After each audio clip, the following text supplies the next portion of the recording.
Hi, everyone. I'm Jackson Kennedy, and this is tonight's sports. It's Monday, back-to-work day for most of us. And though Mondays tend to be an off day for many Major League Baseball teams, a full schedule dots our lineup this evening. If that isn't juicy enough for you, the Dallas Cowboys and Kansas City Chiefs open training camp today for the 2025 NFL season. Based on that ass-kicking KC took from the Eagles in January's Super Bowl, they should have started camp in April. But I digress. Let's talk baseball. Right off the bat, no pun intended, we're heading to Toronto, where the Yankees and Blue Jays started a big 3-game set. And if that series is going to go as bad as it did for the Bronx Bombers tonight, you might as well hand the AL Eastern Division crown to Toronto. The Pinstripes made 2 costly errors, didn't get any timely hitting, and lost 4-1. But wait, if you think that was bad, the Red Sox said, hold my beer. They lost their game in Philly thanks to a catcher's interference call on Boston backstop Carlos Narvaez with the bases loaded in the bottom of the 10th, forcing home the winning run for the Phillies. What a dumbass way to lose a game. The win kept the team from the city of brotherly love a half game above the New York Mets, who rallied from 4 down to beat the Angels 7-5. So at least one of the clubs from the Big Apple got it right tonight anyway. Also getting it right was Pirate star Paul Skeens, who tossed 6 innings of 3-hit shutout ball as the Pirates, trying to shake off the abuse they took over the weekend from the White Sox, blanked the Tigers 3-zip.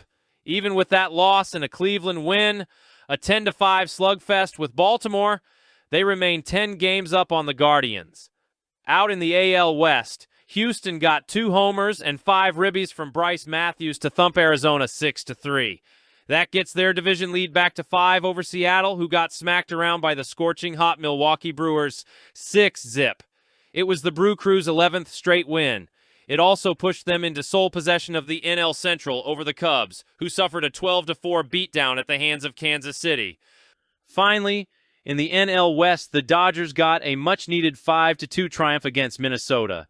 But the second-place Padres stayed within striking distance, edging the Marlins 2-1 and still sit 3.5 back. In other news, break up the White Sox. Chicago won their 4th straight, hammering the Devil Rays 8-3. Washington took down the Reds 10-8. Atlanta topped Frisco 9-5. Texas was too much for the Athletics 7-2. And St. Louis spotted the Rockies 2 first-inning runs before overwhelming them in the middle frames for the win 6-2. Which brings us to our coveted all-star stud performance for today. We had 4 standouts to choose from this evening, so with apologies to Bryce Matthews of the Astros, who we already told you about, Paul Skeens, who saved face for the Bucks, and Michael Herman of the Rangers, who hit his first career big league homer and drove in 4 runs to boot, we're going with Atlanta DH Drake Baldwin. Baldwin clubbed 2 home runs and drove in 6 in the Braves' 9-5 win against the Giants. So, on a night where you could argue that any of our nominees were deserving of our most prestigious honor, sometimes you got to look at the numbers. And when the numbers don't lie, as they didn't tonight, then there's a good chance you'll be, as Drake Baldwin is for us, our ass of the night.